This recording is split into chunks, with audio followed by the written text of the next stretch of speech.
La idea es que tú trates tu cuerpo de tal manera delante de Dios que siempre es para Dios.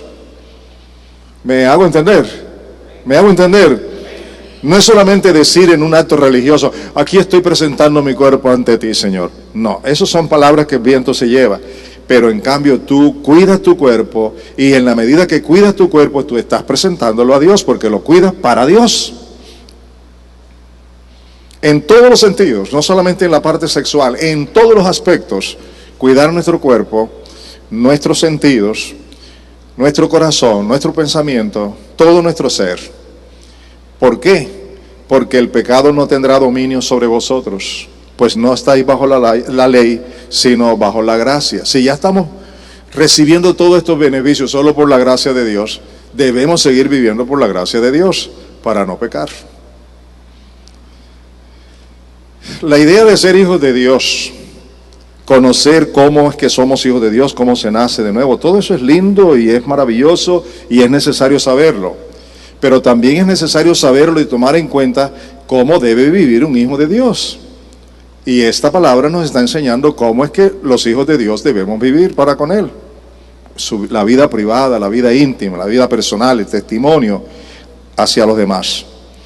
¿A ustedes les queda claro eso? Ahora que escuchen a Pedro. Pedro también nos habla de un proceso, de una entrega, de cómo debemos hacerlo. Mire cómo dice: humillaos pues bajo la poderosa mano de Dios, para que Él os exalte a su debido tiempo, echando toda vuestra ansiedad sobre Él, porque Él tiene cuidado de vosotros. ¿Quién tiene cuidado de nosotros? ¿Quién tiene cuidado de nosotros? ¿A quién debemos acudir, pero en una actitud de humildad, para descansar en Él, para confiar en Él, para pedir su ayuda? ¿A quién? A Dios. Es una acción continua, de una actitud de humildad, bajo la poderosa mano de Dios, porque Él tiene cuidado de nosotros. Luego dice: sed de espíritu sobrio, estad alerta. Vuestro adversario, el diablo, anda al acecho como león rugiente, buscando a quien devorar. Si se me aparece un león, yo lo veo. Pero el diablo aquí está siendo simbolizado como un león, a quien yo no voy a ver. Ese espíritu satánico yo no lo voy a ver. Pero está, dice la Escritura, alrededor de nosotros, al acecho. ¿Al acecho de qué? Al acecho, escúchame, al acecho de que le des la oportunidad. ¿Cómo se le da oportunidad a ese espíritu satánico? Cuando yo desconozco los principios bíblicos, cuando yo no oro, cuando yo no estudio la palabra, cuando yo no estoy disponible para obedecer la palabra, cuando yo quiero hacer las cosas a mi manera, cuando yo no rindo mi carácter a Cristo, cuando vivo en la carne y no en el espíritu, Satanás está al acecho. Epa, te está saliendo del radil, aquí estoy yo. Y toma tu mente, y toma tu corazón, y te involucra en pecado, en la iniquidad. Te hace sentirte muerto espiritualmente, con un amor inmenso hacia el mundo. No hay tiempo para orar, no hay tiempo para adorar, no hay tiempo para venir a la iglesia, no hay tiempo para estar en familia, no hay tiempo para estudiar la palabra, porque Él está al acecho. Y tan pronto medio abrimos las ventanas o la puerta, por ahí entra. Él está al acecho para hacerte su siervo, para que peques. Y después que pecas, se burla de ti. Y después tiene el atrevimiento de ir a Dios y acusarte delante de Él. ¿Te das cuenta? Este no es que es tu hijo. Mira cómo anda. Y usa a otras personas para que te echen en cara: ay, tú no eres cristiano. ¿Se da cuenta la gravedad del asunto? Por eso es que tenemos que estar alerta, dice la Escritura, alerta en todo tiempo. Si estamos humildes bajo la poderosa mano de Dios, Él entonces nos exalta. ¿Cuándo? ¿Cuando yo quiero? No, al debido tiempo de Dios. Y sigue diciendo la palabra, pero resistidle firmes ¿en qué? En la fe. ¿A quién tenemos que resistir firmes en la fe? ¿A quién? Al diablo, a Satanás. ¿Y qué significa resistirlo firme en la fe? ¿Qué significa eso? Ahora escúcheme una cosa. ¿La fe viene por dónde? Por el oír. ¿Y el oír qué? La palabra de Dios. Cuanto más estudia la palabra, más la entiendes, más te comprometes, más estás dispuesto a obedecer, más aumenta tu fe. Y cuanto más aumenta tu fe, tú resistes al diablo. ¿Entendido? Tú resistes al diablo para que no seas un instrumento de él, para que no te arrastre con el pecado, para que no te convierta en un esclavo suyo.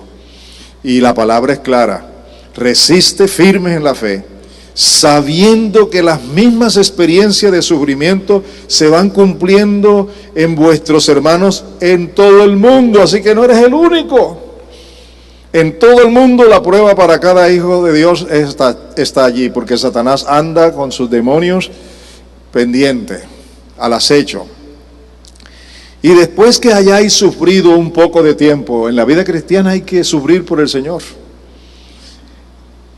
El Dios de toda gracia, que os llamó a su gloria eterna en Cristo, óigame, Él mismo os perfeccionará, afirmará y fortalecerá y establecerá. ¿Quién lo hará? ¿Quién lo hará? ¿Pero cuándo? ¿Qué dice el principio? Cuando estás humillado bajo la poderosa mano de Dios. Cuando aprendes a estar bajo el control de Dios, bajo el control del Espíritu Santo, en medio de todas las pruebas y las luchas y tentaciones, Dios estará allí para fortalecerte, para ayudarte, para establecerte. ¿No les parece glorioso? ¿Cuándo es que obra Dios? Cuando ve en el corazón de nosotros la disposición de hacer lo que a Él le agrada. Cuando Él ve que yo estoy dispuesto para agradarlo, aunque cometa los errores que sea, ahí está Él para ayudarme, porque hay un corazón dispuesto a agradarlo a Él. ¿Está claro? ¿Está claro, señores? Bueno, ustedes y yo somos responsables de esta palabra. Y termina diciendo el pasaje bíblico: a Él sea el dominio por los siglos de los siglos. Amén. Ese pasaje es muy rico, ¿verdad? ¿Les enseñó algo? Vale la pena volverlo a estudiar. Vámonos ahora a Gálatas y veamos en Gálatas la declaración que se hace aquí. Dice: los que son de Cristo Jesús, ¿qué cosa? Han crucificado su naturaleza pecaminosa, han crucificado al viejo hombre con sus pasiones y deseos. Y luego dice: si el Espíritu nos da vida, ¿qué debemos hacer ahora entonces?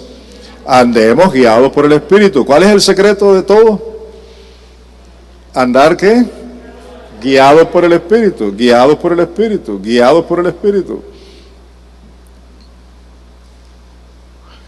Ustedes que son cartageneros, saben que aquí hay guías turísticos, ¿verdad? El guía turístico es una persona que ha estudiado, que se ha capacitado y que conoce toda la historia de cada lugar que hay aquí en la ciudad. Cuando llegan los extranjeros o los connacionales que viven en otras ciudades, vienen aquí y quieren conocer todos esos lugares. Entonces ellos le piden los servicios a un guía, ¿cierto o no? Dígame, ¿cierto o no? Ok, si tú vienes en un grupo de 20, por decir algo, o de 30, de 40, 50 personas y tienen un solo guía, ¿en cuál lugar prefiere estar? ¿En el último, en el medio o uno de los primeros? A ver, contéstame. ¿Por qué? Para escuchar mejor al guía, ¿cierto? Para escuchar mejor al guía, ¿prefieres estar dónde? En los primeros lugares. Para atender y escuchar y aprender, saber lo que el guía quiere decir. Una buena ilustración. Tú vienes a la iglesia y hay que rogarte que vengas acá a las primeras sillas, ¿verdad? Y la Biblia dice: cuando fueres a la casa de Dios, siéntate adelante para escuchar. y tácitamente está diciendo, no te quedes atrás, porque allá comienzas a hablar y a criticar y todas las demás cosas, y a perder el tiempo y no concentrarte. Ya tenemos una primera lección. Pero lo que queremos enseñar sobre todo es que cuando tu relación es del montón y siempre estás por allá al margen y no estás en la comunión personal, íntima con el Espíritu Santo, ¿podrás ser guiado a escuchar bien al Espíritu Santo? El bullicio de los demás te impide escucharlo, ¿verdad? ¿Cierto? Pero la intimidad te hace con un corazón dispuesto a escuchar su voz, a entender su palabra, a tener esa comunión. Y la Escritura nos dice claramente, es muy claro, dice, si el Espíritu nos da la vida, es decir, si el Espíritu Santo nos enseña todas estas cosas y nos lleva a la vida eterna, andemos guiados por el Espíritu. ¿Cómo es que debe vivir un cristiano las 24 horas? Tiene que conocer el Espíritu, tiene que aprender de Él, tiene que estar atento, lleno de su presencia, en la oración, en la comunión, en la intimidad, todos los días, para que el Espíritu Santo guíe tu vida.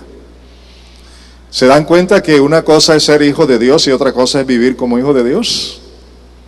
Y para vivir como hijo de Dios tenemos que entregar nuestras vidas a Él para que Él las tome, las guíe y las dirija como es su voluntad.